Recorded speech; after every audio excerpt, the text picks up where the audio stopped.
모두가 일상의 생활로 바쁘고 분주하지만 또 비가 내리는 궂은 날씨지만 하나님께 예배하는 이 시간이 그 무엇보다도 소중하다고 고백하며 이 시간을 함께하는 우리 성도님들이 있어 행복한 저녁 시간입니다. 하나님의 은혜가 우리 성도님들과 늘 함께하기를 축복합니다. 지난 7월 23일 세계문화유산을 담당하는 유네스코에서는 우리 민족에게 뜻깊은 결정을 내렸습니다. 이미 뉴스를 통해 소식을 다 들으셨겠지만 다시 간략히 언급하면 유네스코가 일본의 군함도 역사 왜곡을 지적하는 결정문을 채택했다는 소식이었습니다. 문제의 발단은 이렇습니다. 군함도, 그 모양이 군함처럼 생겼다고 해서 불리는 군함도는 하시마섬 혹은 하시마 탄광이라고 합니다. 이 탄광은 지하 1km가 넘는 해저 탄광이며 일제강점기에 강제로 동원된 800여 명의 조선인들이 배고픔과 위험 속에서 하루에 12시간을 일했던 장소입니다. 이 중에 질병과 익사, 탄광사고로 확인된 사망자만 122명입니다. 물론 이 섬의 탄광에는 1917년부터 조선인 노동자가 열악한 환경에도 불구하고 일해왔었고 1918년에는 70명이 일했던 것으로 기록에 남아 있습니다.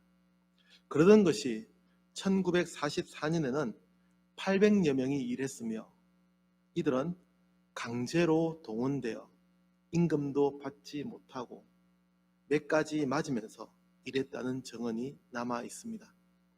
이런 것을 일본은 세계문화유산으로 등재하기 위해서 2009년부터 노력했으며 군함도가 메이지시대 산업혁명의 유산이라고 주장하며 1850년부터 1910년까지로 한정하여 그 이후에 일어난 강제 침용에 대한 내용은 제외하고 등재하려 했습니다.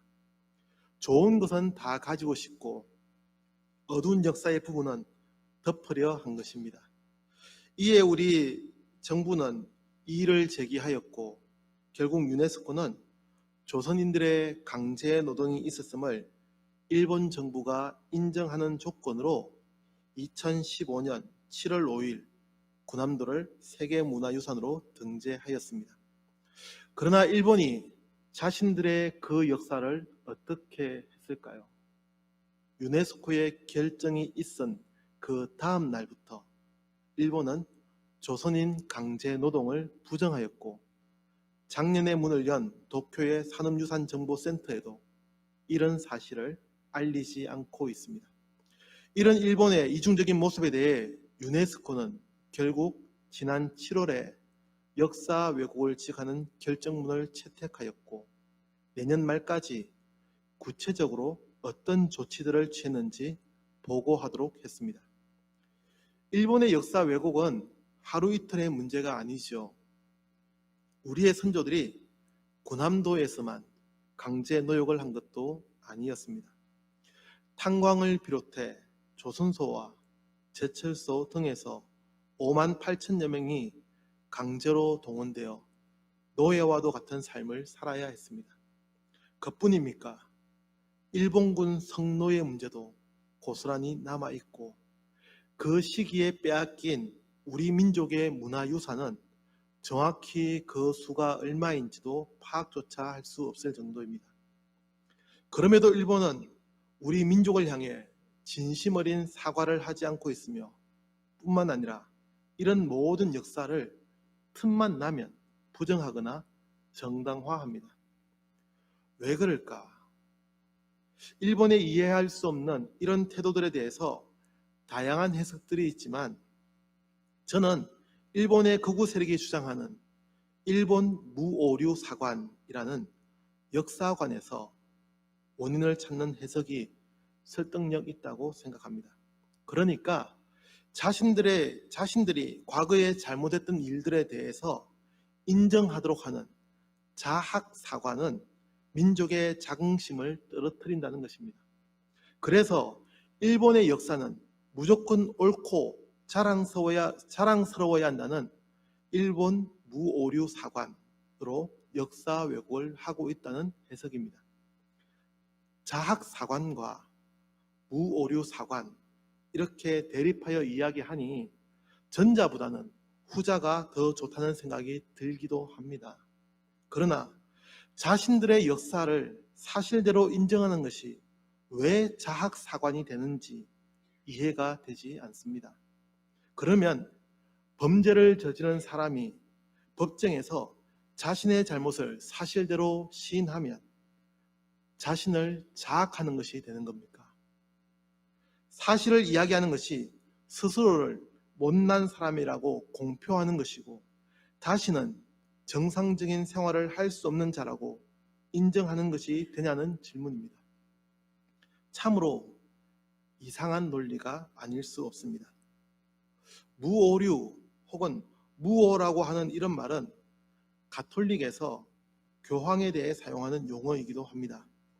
교황무오설 혹은 교황무류성이라고도 하는데, 이는 교황이 예수 그리스도의 대리자로서 오류가 없음을 강조하는 것입니다. 그렇다고 해서 개인적인 생활에서 오류를 범하지 않는다는 의미는 아닙니다. 교회의 대표로서 하나님의 말씀을 가르칠 때에 실수가 없다는 주장입니다. 간혹 교황이 왜 실수를 하지 않겠냐면서 개인적인 삶에서의 실수를 빗대기도 하는데, 이는 가톨릭의 주장을 잘못 이해한 오해입니다. 교황의 무오성은 교회가 그리스도의 사명을 행사하면서 신앙에 대해서 가르치는 그 가르침이 틀린 것이 없다는 것입니다. 정말 그럴까요? 이 역시 일본의 무오류 사관과 같은 함정에 빠져 있습니다. 사람은 누구라도 실수를 합니다. 성직자, 즉 목사도 실수할 때가 얼마나 많은지 모릅니다. 그것이 신앙에 대한 가르침이라고 하더라도 사람은 실수하기 마련입니다. 교황도 마찬가지입니다. 교황은 가톨릭을 대표하고 베드로의 고난을 이어받은 자라고 하지만 그 역시도 한 사람일 뿐입니다. 우리가 무오하다고 할 수 있는 것은 확실한 구원의 길을 계시하고 있는 성경의 무오함과 예수 그리스도를 통한 하나님의 섭리의 무오함을 강조할 수 있을 뿐입니다. 이것이 기독교의 근본을 이루는 내용입니다. 물론 교황이 신앙의 가르침 혹은 교회에 대해서 행하는 모든 것은 이를 검증하는 신학자들을 통해 결정되기는 합니다. 수많은 신학자들이 다양한 입장에서 교황의 선언을 다시 확인하고 고치고 다듬습니다. 그래서 오류의 확률을 줄일 수는 있을지 모릅니다. 그렇다고 해서 교황이 결코 실수하지 않는다는 무오성을 주장할 수는 없습니다. 실제로 교회의 과거 역사는 교황의 실수들로 얼룩져 있습니다. 살인과 성직매매, 그리고 신성모독 등, 이에 대해서는 구체적으로 말씀드리지 않아도 충분하리라 생각합니다. 우리가 무오하다고 틀린 것이 없다고 고백할 수 있는 것은 오직 하나님의 말씀인 이 성경과 하나님에 대해서입니다. 하나님만이 오류가 없으신 무오하신 분입니다. 저는 일본의 무오류 사관을 대하면서 그리고 교황의 무오성에 대한 주장을 보면서 본문의 말씀을 다시 돌아보게 됩니다. 그래서 오늘의 제목도 무오성에 대하여 라고 정하게 되었습니다. 조금은 직설적이지만 인간이 가지는 이 착각에 대해서 이야기하지 않을 수가 없는 것입니다. 본문의 말씀은 가이사랴 빌립보에서 너희는 나를 누구라 하느냐라는 예수님의 질문과 베드로의 대답 이후에 이어집니다. 예수님은 베드로의 확고한 신앙 고백에 대해서 칭찬을 아끼지 않으셨습니다. 베드로에게 이 고백을 하도록 하신 분은 하늘에 계신 내 아버지라고 하셨습니다. 15절에서 17절까지의 말씀입니다. 그리고 이어지는 예수님의 약속이 있습니다. 본문의 말씀은 아니지만 앞서 기록된 18절의 말씀을 같이 읽어보겠습니다. 18절 말씀입니다. 또 내가 네게 이르노니 너는 베드로라. 내가 이 반석 위에 내 교회를 세우리니 음부의 권세가 이기지 못하리라. 아멘. 예수님은 베드로에게 반석이라는 뜻을 가진 게바라는 별명을 이미 지어주셨습니다. 그러니까 이 18절의 말씀은 이런 상황을 기초로 해서 교회를 세우겠다고 약속하신 것입니다. 그렇게 초대 교회부터 베드로의 위치는 아주 특별했습니다. 베드로가 교회의 중심이었고 교황 제도는 베드로를 잇는 계보를 가지고 있습니다. 그러나 어떻습니까? 바로 이어지는 본문의 말씀에서 베드로는 중대한 실수를 합니다. 예수님은 제자들의 신앙 고백을 들으시고 앞으로 있을 구원 계획에 대해서 언급하셨습니다. 그러나 베드로가 어떻게 했다고 합니까? 한 번 더 같이 읽겠습니다. 22절 말씀입니다. 시작. 베드로가 예수를 붙들고 항변하여 이르되 주여 그리 마옵소서. 이 일이 결코 주께 미치지 아니하리이다. 아멘. 여기서 저는 두 가지를 생각해 보려 하는데, 첫 번째는 예수를 붙들고라는 표현입니다. 서로 간에 진솔한 대화를 위해서 때로는 눈을 마주보고 때로는 그 사람의 손을 붙잡고 이야기하기도 합니다. 그러나 여기서 붙들고라는 표현은 그 정도를 넘어서는 표현입니다. 그래서 표준 세번역 성경에서는 이 붙들고라는 부분을 꼭 붙들고라고 번역했습니다. 그만큼 베드로가 강하게 표현하려 했다는 의미입니다. 또 하나는 항변하여 이르되라는 표현입니다. 이는 헬라어로 에피티마오인데 책망하다, 꾸짖다 라는 뜻입니다. 우리가 가진 이 성경이 그래도 좀 점잖게 항변이라고 번역한 것이지 원어의 뜻으로 하면 얼마나 강하게 반대한 것인지를 알 수 있습니다. 베드로는 예수님의 순한 예고에 비난하듯 강한 불만을 나타냈습니다. 이는 자신의 신앙 고백, 즉 주님은 구원자라는 고백과 어울리지 않는 이야기라고 생각하여 나타낸 행동이라고 생각됩니다. 베드로는 예수님이 원하시는 방법과 길이 아닌 자신이 원하는 예수님의 모습을 지키려 하는 중대한 실수를 저질렀습니다. 그것도 스승이자 주님이신 예수님을 향하여 책망하듯이 그런 일이 일어나서는 안 된다고 강하게 말했습니다. 실수는 우리가 사람이라는 것을 알게 합니다. 예수님의 수제자라고 손꼽히고 또 제1대 교황이라고 하는 베드로도 이렇게 실수했고 예수님의 책망을 들었습니다. 심지어 예수님은 베드로에게 사탄아 내 뒤로 물러가라. 너는 나를 넘어지게 하는 자로다 라고까지 하셨습니다. 사랑하는 성도 여러분, 우리는 이 본문의 말씀을 통해 첫 번째로 실수를 인정하는 삶에 대해서 알게 됩니다. 본문의 말씀과 이어지는 성경 말씀을 보면 베드로가 자신의 실수를 인정하고 회개하였는지는 기록되지 않습니다. 그러나 이후에도 베드로가 수제자로서 늘 예수님과 함께 있음을 볼 때에 그는 자신의 행동을 분명 뉘우쳤을 것입니다. 실수는 인정하는 것에서부터 변화를 일으킬 수 있습니다. 자신은 잘못이 없다고, 자신은 실수하지 않는다고 주장하는 사람은 새로운 변화를 결코 일으키지 못합니다. 아무리 일어난 일들이 아니라고 해본들, 일어난 일이 그 일들이 없어지는 것이 아니지 않습니까? 아무리 자신의 과거를 부정해 본들 그 과거는 지울 수 없습니다. 네, 그렇겠죠.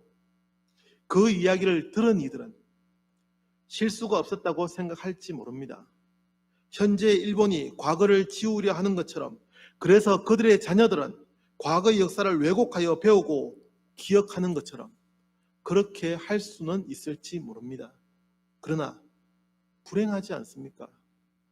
과거를 왜곡하여 기억한다고 하여 과거가 사라지는 것도 아닌데 오히려 반성과 회개의 기회마저 잃고 마는 것입니다. 하나님 앞에 선 신앙인은 자신의 잘못을 인정하는 모습으로 살아야 합니다. 가장 우선적으로는 하나님께 대하여, 그리고 이웃에 대하여 자신의 잘못이 있다면 정직하게 인정해야 합니다. 자신은 실수하지 않는다고 궤변을 늘어놓는 것은 오히려 더 큰 잘못으로 이어질 따름입니다. 교황이 하나님 앞에 진실한 모습으로 서는 것은 자신의 실수를 인정하는 것에서부터 시작됩니다. 아무리 교리를 만들어서 무엇을 주장해 본들 하나님은 다 알고 계신다는 이 단순한 진리를 잊지 않아야 합니다. 교회의 역사에서 잘못된 결정은 잘못되었다고 인정하는 것에서부터 개혁은 시작됩니다. 사랑하는 우리 포항 송도교회 성도님들은 하나님 앞에 실수를 인정하는 삶을 살아가기를 주님의 이름으로 축복합니다. 두 번째로 우리는 실수를 반복하지 않는 삶에 대해서 생각해야 합니다. 실수를 반복하지 않는 삶입니다. 안타깝게도 베드로는 그러지 못한 듯합니다. 우리는 지난 6월 마가복음의 말씀을 통해 누가 더 높은 사람인지에 대해 제자들이 다투었던 부끄러운 모습을 살펴보았습니다. 그런 다툼이 예수님의 두 번째 순환 예고가 있은 직후에 벌어졌습니다. 마태복음에서도 동일하게 기록합니다. 마태복음 17장 22절과 23절에서는 예수님의 두 번째 순환 예고가 있고 이어서 18장부터는 제자들이 예수님께 누가 더 큰 사람인지를 묻는 것으로 시작됩니다. 그러니까 베드로는 함께 읽은 본문의 말씀에서 예수님의 첫 번째 순환 예고를 듣고 항변합니다. 그리고 또 시간이 지난 이후에 예수님의 두 번째 순환 예고를 하셨지만 여전히 베드로를 포함한 제자들은 예수님이 가시려는 그 길을 이해하지 못했습니다. 단지 마태복음 17장 23절은 제자들이 매우 근심하더라 라고 기록할 뿐입니다. 예수님의 말씀을 듣고 슬퍼할 뿐이었습니다. 만약 베드로가 예수님의 첫 번째 말씀을 듣고 자신의 잘못을 뼈저리게 뉘우쳤다면, 회개했다면 이런 실수는 반복하지 않았어야 합니다. 자신의 생각과 다른 길을 예수님께서 걸어가신다고 하여 그는 주님이라고 고백하는 그분을 따르며 그분만을 잘 따라가는 삶을 살아갔으면 되는 것입니다. 어떻습니까? 이런 베드로가 이후에는 실수하지 않습니까? 아니죠. 그는 마지막까지 예수님을 모른다고 실수합니다. 실수를 반복하지 않아야 합니다. 반복되는 실수는 우리의 신앙을 더 이상 성장하지 못하게 방해하는 것이 될 뿐입니다. 우리는 더 성숙한 신앙인이 되기 위해 자신의 실수를 인정하고 같은 실수를 반복하지 않도록 반복하지 않는 삶을 살아야 합니다. 세 번째로 본문은 또다시 하나님의 은혜임을 깨닫게 합니다. 베드로는 늘 실수하는 사람이었습니다. 많이 들어보신 예화 중에 코어바디스라는 이야기를 다 아시죠? 이 이야기는 1896년에 헬리커 셴키에비치가 발표한 소설의 에필로그에도 등장하지만 베드로 행전이라는 외경에 있는 이야기입니다. 정확한 라틴어로는 쿠오 바디스입니다. 그리고 더 정확하게는 쿠오 바디스 도미네, 즉 주여 어디로 가시나이까 하는 말입니다. 베드로는 극심한 박해를 피해 로마에서 도망을 가다가 로마를 향해 가시는 예수님을 만나게 됩니다. 쿠오 바디스 도미네, 주여 어디로 가시나이까? 베드로의 이 질문에 주님은 십자가에 못 박히려고 로마로 가는 길이요 라고 대답합니다. 또다시 베드로는 주님, 십자가에 다시 못 박히시겠다는 말씀입니까? 라고 물었고 주님은 그렇소 베드로, 나는 다시 십자가에 못 박힐 것이요 라고 대답했다고 합니다.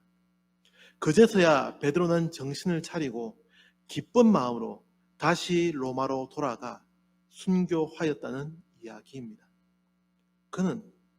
베드로는 늘 이와 같이 실수를 반복하는 사람이었습니다. 예수님과 함께 있을 때에도 그랬고 사도행전의 말씀들을 보아도 그는 실수하는 모습들을 우리에게 보여줍니다. 그럼에도 그는 끝까지 예수님의 제자로 남았습니다. 저는 우리 성도들이 이 사실만큼은 잊지 않았으면 좋겠습니다. 그럼에도 불구하고 하나님은 변함없이 우리를 사랑하고 계신다는 사실입니다.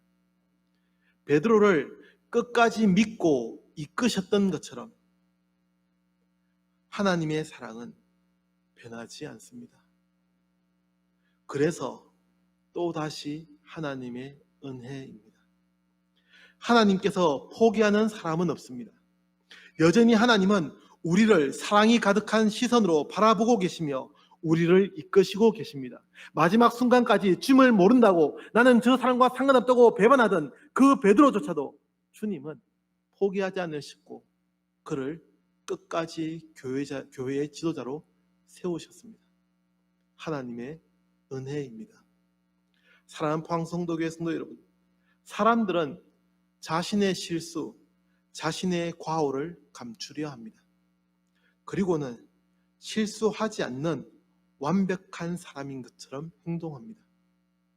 일본이 아직도 자신들의 역사를 왜곡하며 자신들은 우월한 민족이기에 실수하지 않는다는 무오류 사관으로 일관하는 것처럼 기독교의 지난 역사가 때론 좌충우돌 하며 잘못된 선택을 해왔음에도 교황은 무오하다고 주장하는 것처럼 사람은 자신의 부끄러운 모습을 감추기에 급급합니다. 그러나 사람이기에 사람이라서 실수하는 겁니다. 사람이기에 오류에 빠지기도 합니다. 이런 우리가 하나님 앞에 더 다가설 수 있는 것, 베드로처럼 실수투성이인 우리의 삶이 하나님의 뜻을 이루는 삶으로 변화될 수 있는 것은 우리의 실수를 인정하고 회개하는 것에서 시작됩니다. 또한 실수를 반복하지 않으려 늘 기도하고 결단하며 살아가는 것으로 우리는 조금씩 변화되어 갈 수 있습니다. 지금은 부족해도 지금은 조금 불완전해도 끝내 하나님은 우리를 하나님의 뜻대로 이끄실 것입니다. 그렇기에 우리의 모든 것이 하나님의 은혜임을 기억해야 합니다. 세상이 혼란스럽죠. 세계가 이러다가 다 망해버리는 것이 아닌가 두렵고 걱정되기도 하시죠. 하나님께서 하나님의 나라를 이루어 주실 줄을 믿고 고백할진대 하나님의 변함없는 사랑을 믿고 고백하십시오. 하나님께서 끝내 이 땅 가운데 하나님의 나라를 완성시켜 주실 것입니다. 또다시 하나님의 은혜입니다. 그렇게 우리는 모든 것이 하나님의 은혜임을 기억해야 합니다. 베드로가 베드로 될 수 있었던 것, 그것은 하나님의 은혜였습니다.